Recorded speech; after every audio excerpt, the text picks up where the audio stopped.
salah satu pilihan pemirsa semuanya gitu ya, karena alhamdulillah banyak prestasi yang baik SMP betul ya San ya. Oke, mantap nih. Terus ya lagi kasih ke Ustaz ya, kemarin cerita-cerita yang ingin disampaikan kepada teman-teman mungkin yang melihat ada teman-teman yang semangat belajarnya kurang mungkin, apa yang ingin disampaikan? Ya kalau itu harus suka berpartisipasi gitu kan. Aku tuh orangnya di rumahan gitu, anak-anak itu kan aku suka merasa gimana gitu nanti jadinya. Jadi gitu aja, banyak kita partisipasi, harus ada mental-mental suka lomba gitu. Itu kata aku harus lomba, karena kecuali gak pernah juga dapat pengalamannya. Jadi udah biasa aja di lomba tuh, udah jadi gak takut, udah jadi gak bingung gimana. Sip, mantap ya. Oke, pemirsa, menarik sekali di segmen pertama ini. Aku menjaga cara lupa. Di sini saya tidak Praktek ya. ya. Bis, mantap. Boleh diajarin terus ya. Depannya kita bersama kepala sekolah kita kali ini. Nah, sama-sama jalan mungkin ya, kalau ini kan masih baru-baru ya, baru-baru. Terus target pertama ingin bukan mungkin mengarah kemana SMP gitu ini gitu kan. Berangkat dari pada bahwa kita masih menjadi sekolah yang baru di kota sekolahnya, maka kami berharap dan memiliki komitmen untuk terus menghadirkan yang pendidikan yang bermutu. Meskipun sekolahnya berada di pedesaan, jadi masih masa desa, tapi kami ingin mengkolaborasikan antara masa desa dengan modernisasi yang terjadi di pedesaan. Maka yang pertama penguatan tentang kognisi utamanya, kemudian juga kami ingin terus memfasilitasi seluruh santri-santri atau siswa-siswi lain ingin berprestasi, memiliki komitmen dan kemampuan di bidang masing-masing, ingin berkembang di bidang masing-masing, karena itu satu di antara yang menjadi cita-cita dari pendidikan adalah mereka tahu, mereka mampu untuk menemukan potensinya apa yang menjadi kelebihan dari mereka sendiri. Yang selanjutnya, dengan SMP ini kami berkomitmen dan berkomitmen bahwa terus berupaya untuk memberikan prestasi yang terbaik. Sekarang mungkin siswa-siswi yang lumayan agak langsung bagaimana tantangan untuk mendidik siswa-siswi zaman sekarang? Itu satu di antara dampak. Praktek ya, bis, boleh ya, jadi katanya. Siap-siap. Langsung saja pemirsa, kita segmen kedua ini membahas terkait target Terus berupaya untuk menghadirkan prestasi yang terbaik.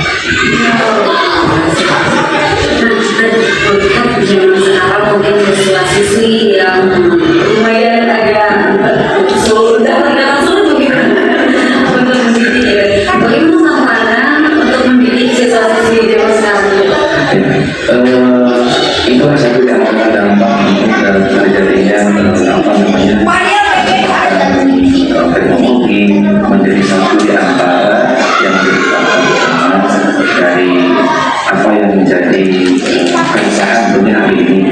Namun kami selalu berupaya menghadirkan solusi-solusi yang kiranya bisa menjadi solusi terbaik. Pertama, kami komitmen di SMP Kajian itu selalu ada komitmen bersama dengan orang tua dari awal. Jadi kami orang tua tidak melepas begitu saja, kami pun tidak memutus hubungan dengan orang tua. Jadi ketika mereka disekolahkan ke SMP, kita punya komitmen bersama apa harapan dari dalam tua ke SMP dan dibuatkan MOU, dibuatkan kontekstualitas terkait dengan apa yang dilakukan orang tua yang bisa kita proporsikan. Nah itu menjadi satu dampak yang baik. Contohnya penggunaan Android ini. Mau tidak mau anak-anak zaman sekarang pasti memiliki Android lagi. Nah kami di SMP untuk membekali mereka terkait dengan kebijaksanaan bijak dalam bermedia sosial, bijak dalam berarti kami menghadirkan edukasi ini. Salah satunya adalah bagaimana caranya mereka dapat pengetahuan tentang bijaksana dalam media sosial. Kami hadirkan atau kami berangkat ke Kominfo pada saat itu untuk tahu nih seperti ini bijak dalam bermedia sosial. Kemudian HP itu apa sih? HP itu zaman sekarang bukan hanya untuk scroll aja, tapi ada hal lain. Yang pertama, HP digunakan untuk pembuatan video kreatif. Jadi kami sering mengadakan video kreatif hasil karya anak sebagai bentuk pembelajaran. Kemudian juga ada animasi yang kami buat berkolaborasi dengan tim animasi hari seperti itu. Nah itu saya ya saya tidak akan melarangkan anak dalam berbutik nakal tadi atau kurang minat dalam belajar. Jadi artinya kami mencari peran supaya bagaimana cara meningkatkan motivasi. Yang kedua, kita belajarnya tidak terfokus ke kelas. Jadi kita tidak tidak menjadikan kelas sebagai satu-satunya tempat belajar dan tidak menjadikan guru sebagai.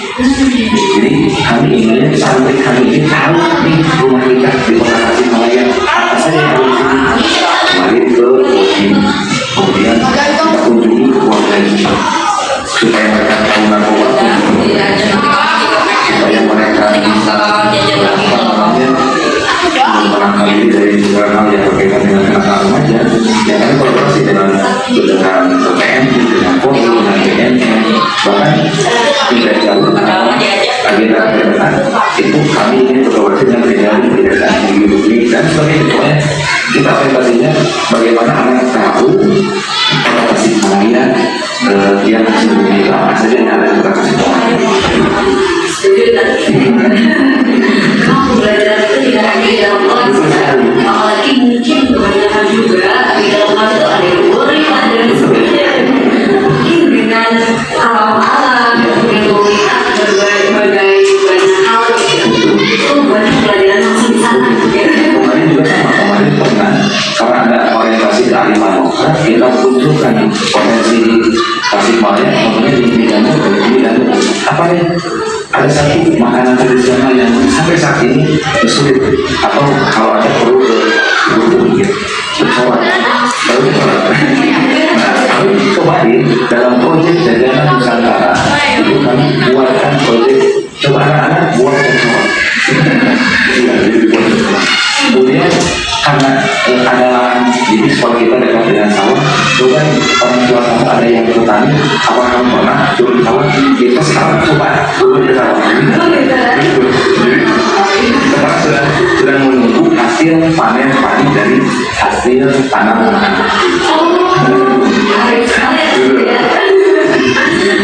Kami bisa, kita lanjut ke Isa ya.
sesuatu yang penuh semangat,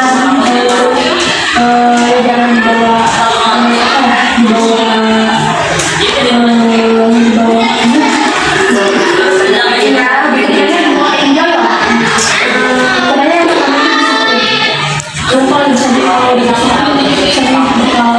ya waktu dia bakal good ya gitu bakal bisa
menyiapkan generasi yang cukup tinggi unggul dan berprestasi.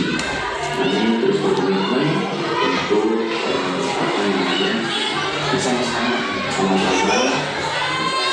dalam pendidikan kota sekolah ini mewarnai dengan kota yang berkualitas.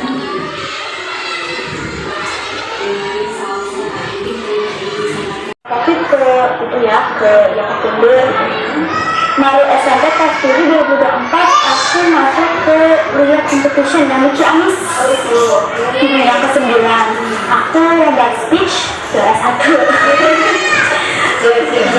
dan habis itu aku ke Ibadah Rahman